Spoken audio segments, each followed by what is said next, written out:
Requerimento apresentado pelo senador Sérgio Moro, do União Brasil, para desarquivar o projeto de prisão em segunda instância no Senado, consegue o apoio de 27 parlamentares e volta a tramitar na casa. Apesar de ser considerado por caciques do Senado como um político isolado na casa, Sérgio Moro conquistou a primeira grande vitória ao ver uma de suas propostas de campanha ganhando destaque em menos de 15 dias de mandato.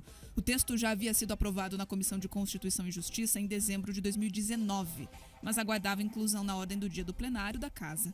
Com a mudança de legislatura, a proposição foi arquivada. Agora, com o apoio de 1/3 dos parlamentares, o projeto passará pela chancela do plenário, precisando apenas de uma maioria simples, ou seja, 42 senadores, para que o desarquivamento ocorra de forma definitiva. O apoio de 27 senadores com 2 semanas de mandato surpreendeu o próprio Sérgio Moro. Ele comemorou o avanço da proposta, que considera como central para o combate à corrupção. Foi uma surpresa positiva conseguir as 27 assinaturas num período tão curto de tempo, a demonstrar que essa pauta tem um apoio importante aqui dentro do Senado.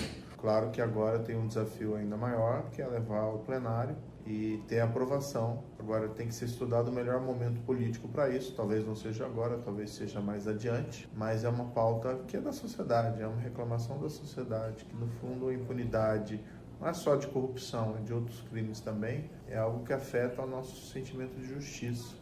Ainda não há data definida para a votação do requerimento de Sérgio Moro no plenário do Senado. Dependendo da casa, Rodrigo Pacheco, do presidente do PSD, incluir esse tema na pauta. A prisão em segunda instância foi derrubada por 6-5 pelo Supremo Tribunal Federal em um julgamento realizado em 2019. A decisão da Corte garantiu a soltura do atual presidente Lula. Parabéns ao Sérgio Moro. Muita gente apostava que ele ficaria isolado, né, que ele não teria ali uma articulação, não teria condições de colocar seus projetos em pauta. Ele prova que não. Com 15 dias de mandato, ele conseguiu desenterrar um tema que é importantíssimo para o Brasil. E não é só na questão política, é na questão de convivência em sociedade. Veja, estão falando aqui que as pessoas que fazem coisas erradas têm que ser punidas.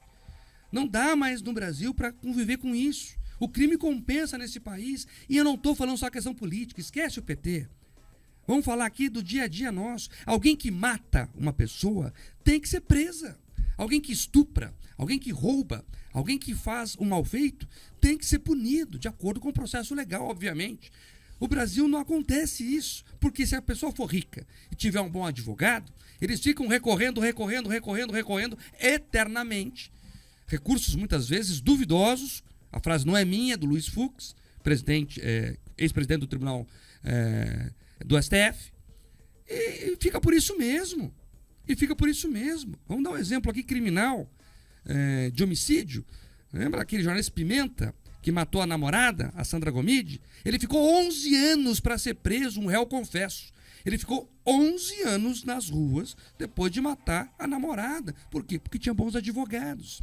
Aí ficavam ali recorrendo, aqueles recursos eternos, recursos discutíveis, mas que ficam ali para ganhar tempo. Ele ficou 11 anos fora das grades. Então nós temos que acabar com a impunidade desse país. Outra coisa, só o Brasil que tem sistema recursal infinito. Você pega as grandes democracias do mundo, Alemanha, Inglaterra, Estados Unidos, Japão, França, na segunda instância acaba a discussão. O sujeito vai preso. Ele pode recorrer? Pode, preso. Até porque é o seguinte, o mérito do processo é discutido até a segunda instância. Depois acabou.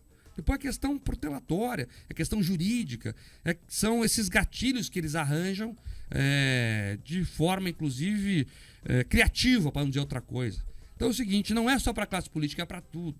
A gente tem que olhar para o nosso filho e falar o seguinte, ó, não pode fazer isso, senão você vai ser preso. É isso, porque isso é educação também.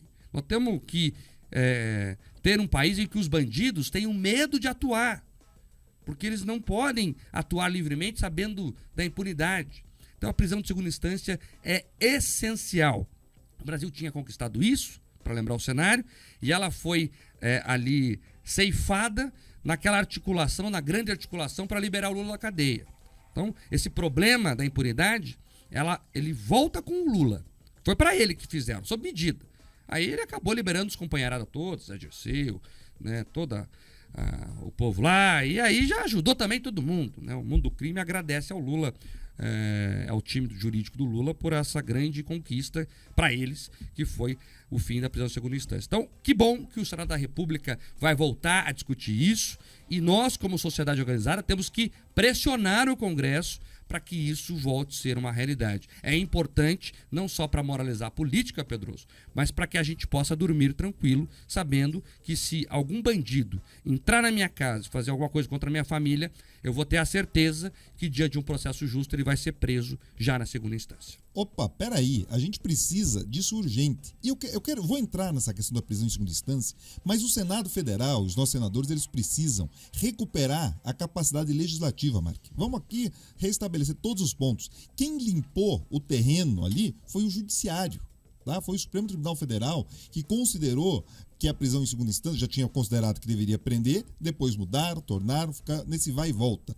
E agora, o Senado Federal ele tem que, de verdade, chamar para si a Casa Legislativa, o Senado, a Câmara dos Deputados, eles têm que tomar uma decisão definitiva sobre o assunto, porque eles têm que transmitir o que a sociedade brasileira espera. Pode ser que ali os senadores, entendendo que inclusive muitos deles têm rabo preso, votem de forma contrária, mas eles precisam se manifestar, eles precisam garantir que a sociedade brasileira olhe ali para os 81 senadores e saiba, peraí, quem é a favor do crime e quem é contra o crime, quem é a favor da sociedade brasileira, quem é a favor de combater a impunidade e quem é contra. Eles não podem ficar se escondendo, Mark, ali, atrás das costas do judiciário que tão gentilmente vai toda hora interferindo ali no processo legislativo, eles criam, eles não só interpretam a Constituição, mas eles criam novos caminhos constitucionais independente do Congresso.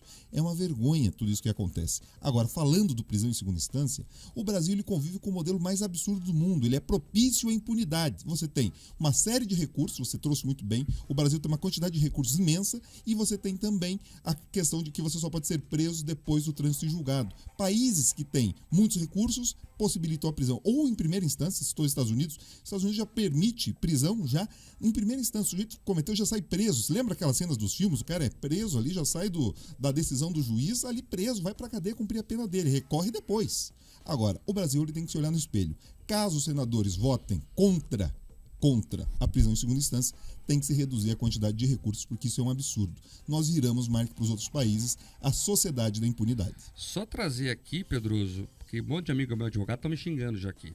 Né? Eu respeito todos eles. Eu dou opinião no ar, gente. Eu não pretendo agradar todo mundo, não. Inclusive, tenho entre meus bons amigos um dos maiores criminalistas do Estado que está aqui nervoso com o que eu falei. Mas é isso. A frase do ministro Luiz Fux é a seguinte, que as decisões finais são postergadas por recursos aventureiros. É essa frase que eu queria trazer aqui e é a frase do ministro do Supremo Tribunal Federal, que acho que resume bem essa situação. Você falou do paraíso da impunidade, Pedroso. Me trouxe aqui à memória um caso que é estarrecedor, o pessoal mais antigo deve lembrar, do assalto ao trem pagador, que foi um dos maiores assaltos da história. O Ronald Biggs, que foi um dos ladrões daquele episódio, fugiu para onde? Para o Brasil. É assim que o mundo nos enxerga. Então ele roubou milhões de libras na Inglaterra e veio para o Brasil, e onde viveu bem, durante muito tempo, inclusive. Então, a ideia que o mundo faz do Brasil é essa. Nos filmes de Hollywood, os criminosos fogem para o Brasil, né? Porque aqui é o paraíso da impunidade. Temos que acabar com isso. E a prisão em segunda instância é uma ferramenta para a gente começar a mudar essa mentalidade. Bia, falando em Sérgio Moro, ele também protagoniza outra notícia, né? O senador paranaense também assinou o pedido para a instauração de uma CPMI para apurar os responsáveis pela depredação em Brasília e a omissão de autoridades na tentativa de impedir os ataques. Sim, além do ex-juiz, outros 24 senadores confirmaram apoio para a criação dessa comissão parlamentar mista de inquérito. A proposta é de autoria do deputado federal André Fernandes, do PL do Ceará, e precisa das assinaturas de 171 deputados e de 27 senadores para ser criada. Sérgio Moro confirmou que assinou o pedido e defende que tudo seja investigado do começo ao fim, independente da ideologia política dos envolvidos. O senador Oriovisto Guimarães, do Podemos, e Flávio Arnes, do PSB, não se manifestaram. Tá, e, portanto, é uma CPMI importantíssima. Eu não estou entendendo o porquê o PT não quer ela. Que veja, ninguém gritou mais do que o PT para ter uma CPI sobre os atos lá de 8 de janeiro. E com razão. Quem fez lá aquela besteira tem que pagar pelos seus crimes. Lá são vândalos enlouquecidos, é gente vagabunda porque, além de quebrar tudo, Pedro, roubaram também. Roubaram o computador, roubaram armas, roubaram um monte de coisa. Então, quem fez coisa errada tem que pagar pelos seus crimes. E a CPI é importante, primeiro porque é o seguinte, o prédio do Congresso também foi atacado. Então o Congresso tem o direito de investigar o ataque que sofreu. E como o Congresso investiga? Através de uma CPMI. Então, primeiro, por isso. E segundo, para trazer à luz fatos importantes, principalmente sobre as omissões. Algo que, ao meu ver, a Polícia Federal e o Sistema Judiciário não estão fazendo, pelo menos com a eficácia esperada. Opa, pera lá. Tem aquele caso lá da ABIN. A ABIN avisou a segurança do Planalto que ia ter possibilidade de ataque. Mesmo diante do alerta, o Palácio do Planalto dispensou parte do efetivo que ia trabalhar no domingo. Não tem alguma coisa estranha? Bia, eu te aviso que a sua casa vai ser atacada. Você tira o cadeado da porta? Mas não há lógica nisso. Eu quero entender. Eu, como cidadão, que está pagando inclusive a conta dos estragos, quero saber o que aconteceu. E se houve omissão, não sei de quem foi, essa pessoa tem que vir se explicar e pagar pelo seu crime se ele aconteceu. O Flávio Dino, que adora dar entrevista, nisso ele não fala.